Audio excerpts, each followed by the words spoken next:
मेरे सुकून आप सभी का स्वागत है आप सभी का यूट्यूब चैनल सारे संघर्ष स्टडी में। आज की क्लास में वर्ण विचार को ऑब्जेक्टिव क्वेश्चन करने वाले हैं। वर्ण विचार का क्या करने वाले हैं? Objective question. वर्ण विचार आपको जो चैप्टर था ग्रामर सेक्शन में, जिसको मैं बिल्कुल बेहतर ढंग से आपको कॉन्सेप्ट के साथ आपको पढ़ाए हैं, आप जाके देख सकते हैं, आपको मिल जाएगा क्लास देखने के लिए। ठीक है, तो आप पहले वर्ण विचार को पूरा कॉन्सेप्ट को पकड़ लीजिए, अच्छा तरीका से पढ़ लीजिए, आपको पूरा अच्छा तरीका से समझ में आ जाएगा। मैं बिल्कुल अच्छे तरीका से समझाया, बिल्कुल ईजी तरीका में समझाया हूँ। ठीक है, आज की क्लास में ऑल ऑब्जेक्टिव देखने वाले हैं। अगर आज की क्लास के आप वर्ण विचार को ऑल ऑब्जेक्टिव क्वेश्चन कर लेते हैं तो आपका 2 से 4 नंबर आप ला सकते हैं। 2 से 4 मार्क्स आप ला सकते हैं अपना परीक्षा में, अपना एग्जाम में। जब आपका 2025 में एग्जाम आपसे लिया जाएगा तो वर्ण विचार से आप 2 से 4 प्रश्न आपसे पूछा जाएगा। और आप अगर वर्ण विचार को अच्छे तरीके से पढ़ लेते हैं, कॉन्सेप्ट अच्छे तरीके से वर्ण विचार को ऑल ऑब्जेक्टिव कर लेते हैं, और लास्ट में आपको क्वेश्चन बैंक भी कराने वाले हैं। लास्ट में क्या करने वाले हैं? आपको क्वेश्चन बैंक भी आपको कराने वाले हैं। क्वेश्चन बैंक भी आपको लास्ट में करा देंगे। आप पढ़ लीजिएगा वर्ण पूरा कॉन्सेप्ट वर्ण विचार का, फिर ऑल ऑब्जेक्टिव करा देंगे, फिर क्वेश्चन बैंक करा देंगे। तो आपका एक ही चीज़ को मैं 3 बार पढ़ाऊंगा। आप अगर 5 बार रिवीजन करते हैं, 10 बार अगर एक चीज़ को आप रिवीजन कर लेते, कभी भूल सकते, कभी नहीं भूल सकते। ठीक है, तो आज की क्लास में क्या देखने वाले हैं? ऑल ऑब्जेक्टिव वर्ण विचार को आपको 2 से 4 प्रश्न आपको पूछेगा। अब बिल्कुल आप अच्छे तरीके से बनाइएगा। आपका क्लास को आप शुरू से अंत तक देखिएगा। आज की क्लास में पूरा ऑब्जेक्टिव खत्म कर देंगे वर्ण विचार को। तो आज की क्लास को शुरू करते हैं। फर्स्ट क्वेश्चन है का उच्चारण स्थान है। का उच्चारण स्थान क्या होता है? तो आपका क्या होता है? कंठ होता है। ऑप्शन सही क्या होगा? आपका ए होगा। आपका चा का उच्चारण स्थान पूछे तो आपका तालु होगा। अगर आपका टा का उच्चारण स्थान पूछे तो मूर्धा होगा। अगर आपका ता का उच्चारण स्थान पूछे तो दंत होगा। अगर पा का आपका उच्चारण स्थान पूछे तो आपका ओष्ठ होगा। तो आपका ऑप्शन सही क्या होगा? यहाँ पर का उच्चारण स्थान है तो आपका कंठ है। आपका ऑप्शन सही होगा ए।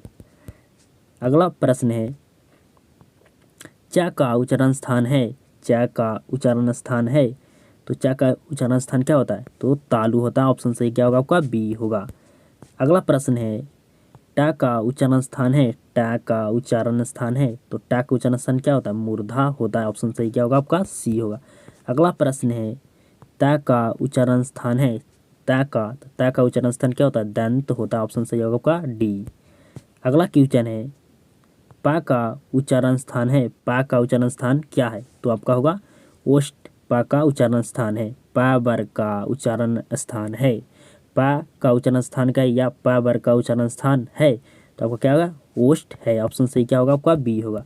अगला प्रश्न है भाषा की सबसे छोटी इकाई को क्या कहते हैं? भाषा की सबसे छोटी इकाई को क्या कहते हैं? वर्ण कहते हैं। ऑप्शन सही क्या होगा? आपका ए होगा।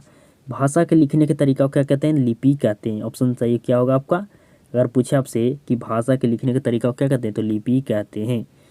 वर्ण को जिन चिन्ह से दर्शाते हैं, वर्ण को जिन चिन्हों से दर्शाया जाता है उसे क्या कहते हैं? तो लिपि कहते हैं। आपसे घुरा के भी पूछ सकता है आपका प्रश्न, लेकिन यहाँ पर आपका सही क्या होगा? आपको यहाँ पर क्या पूछा गया? भाषा की सबसे छोटी इकाई कहते हैं तो वर्ण कहते हैं। ऑप्शन सही क्या होगा? आपका ए होगा। अगला प्रश्न है या का उच्चारण स्थान है। या तो या का उच्चारण स्थान क्या होगा? आपका तालु होगा। ऑप्शन में आपका सही होगा बी। अगला क्वेश्चन है रा का उच्चारण स्थान है। रा का उच्चारण स्थान क्या होता है? तो रा का आपका उच्चारण स्थान होता है मूर्धा होता है। रा का उच्चारण स्थान क्या होता है? मूर्धा होता है। अगला क्वेश्चन है ला का उच्चारण स्थान क्या होता है? ला का होगा आपका उच्चारण स्थान दंत। ऑप्शन सही क्या होगा? आपका डी होगा। अगला प्रश्न है वाह का उच्चारण स्थान क्या होता है? वाह का उच्चारण स्थान क्या होता है? वाह तो आपका होता है दंत ओष्ठ। ऑप्शन सही क्या होगा? आपका डी होगा। वाह का उच्चारण स्थान है तो दंतोष्ठ है। ऑप्शन सही होगा आपका डी। अगला प्रश्न है आपका तलाबी सा का उच्चारण स्थान है। तलाबी सा का उच्चारण स्थान है तो तलाबी सा का उच्चारण स्थान क्या होता है? तलाबी सा का उच्चारण स्थान क्या होता है? तो आपका होता है तालु। क्या होता है? तालु होता है। ऑप्शन सही क्या होगा? आपका बी होगा। बुधानी सा का उच्चारण स्थान है तो बुधानी सा का उच्चारण स्थान आपका होगा क्या होगा? मूर्धा होगा। ऑप्शन सही क्या होगा? आपका बी होगा।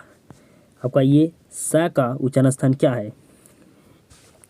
सा का उच्चारण स्थान क्या है? तो आपका होगा दंत। क्या होगा?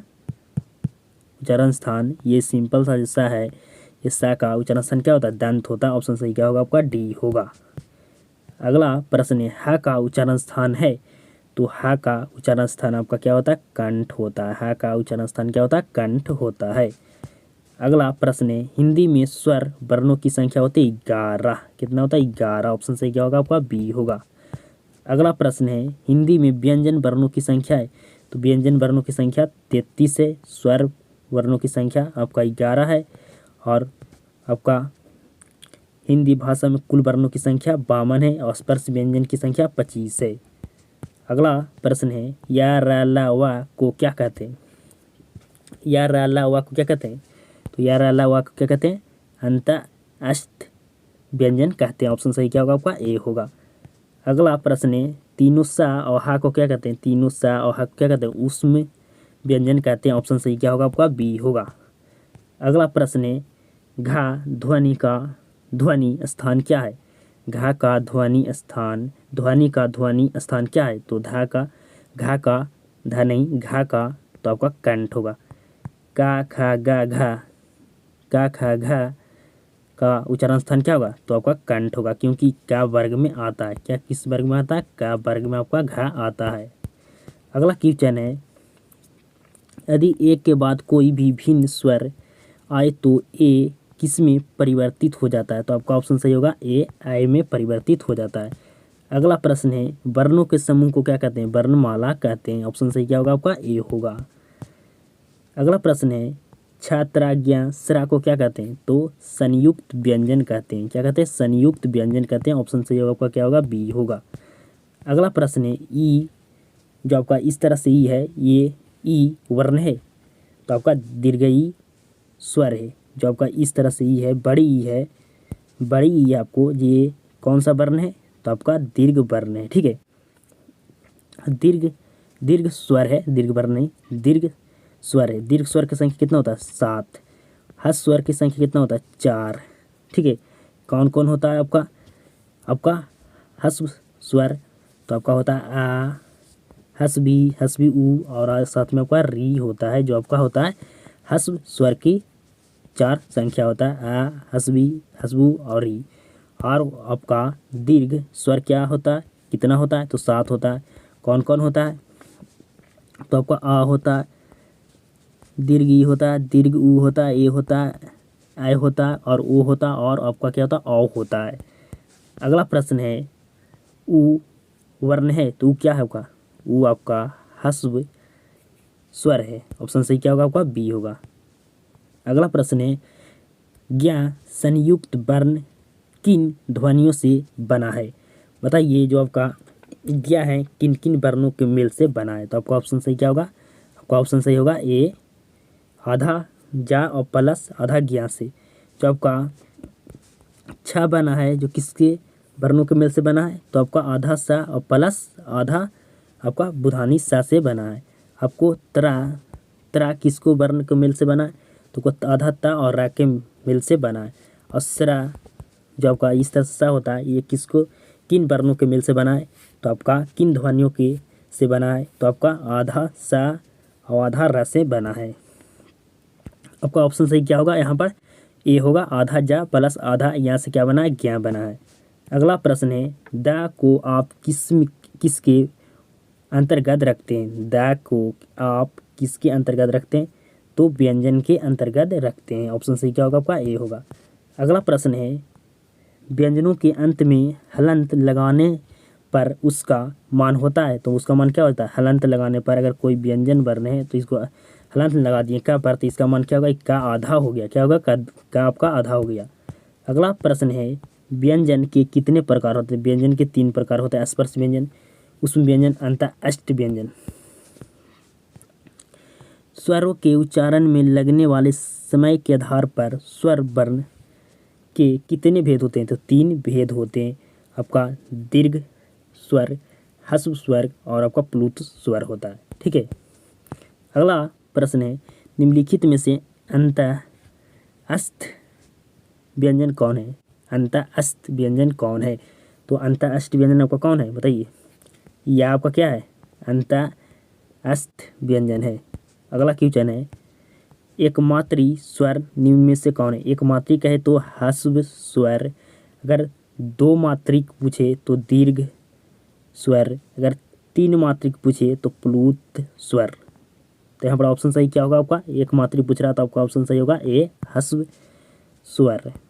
अगला प्रश्न है त्रा क्या है, तो त्रा को क्या है, संयुक्त व्यंजन है। ऑप्शन सही होगा आपका बी होगा, सॉरी ए होगा। अगला प्रश्न है ला क्या है, या रा ला, ला क्या आपका, ला आपका क्या है, या रा ला आपका क्या अंत अस्त व्यंजन है, अंत अस्त व्यंजन है। ऑप्शन सही क्या होगा डी। छात्राज्ञा कौन व्यंजन है, तो छात्राज्ञा सा कौन सा व्यंजन है, तो आपका संयुक्त व्यंजन है। ऑप्शन सही होगा क्या होगा आपका ए होगा। अगला क्वेश्चन है निम्न में से अघोष वर्ण कौन सा है। अघोष वर्ण, अघोष वर्ण की संख्या कितना होता है जी, 13 होता है। आपका अघोष वर्ण कौन कौन होता है, तो पहला वर्ग, सभी वर्ग के पहला वर्ग और दूसरा वर्ग और साथ में आपका तीनों सा। तो यहाँ पर एक सा आपको दिखाई दे रहा है, बिल्कुल दिख रहा था। अघोष वर्ण कौन सा है, तो आपका ये सा है। ऑप्शन सही क्या होगा आपका बी होगा।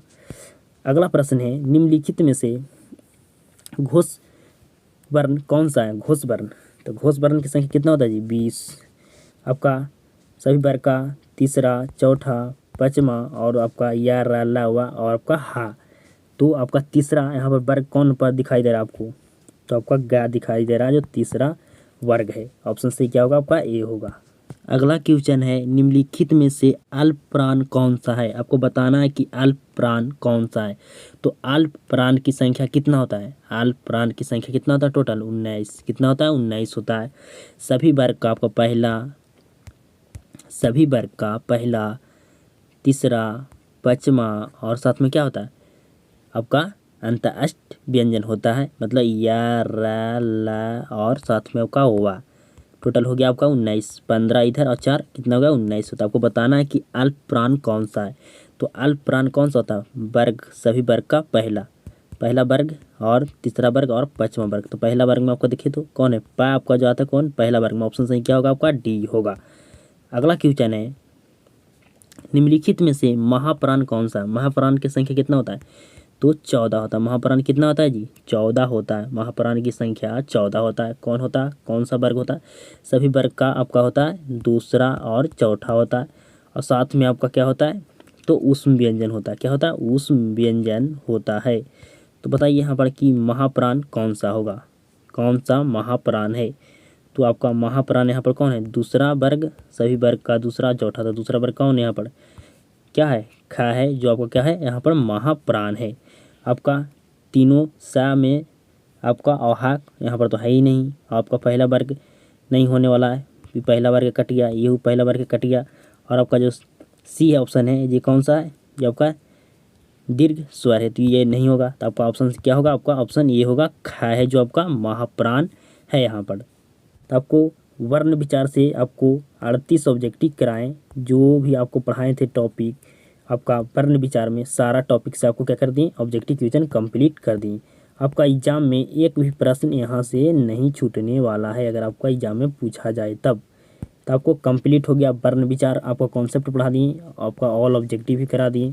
तो आपका एक भी प्रश्न छूटने वाला एग्जाम में नहीं है। आप 2 से 4 नंबर आपका यहाँ से तैयार हो गया, कंप्लीट हो गया। एग्जाम में आपका वर्ण से पूछा जाता है, वर्ण विचार से प्रश्न, तो आपसे नहीं छूटने वाला है। अगर आपको वीडियो पसंद आता है तो एक वीडियो को एक शेयर जरूर करना। आप सभी के साथ मुलाकात होता है नेक्स्ट क्लास में।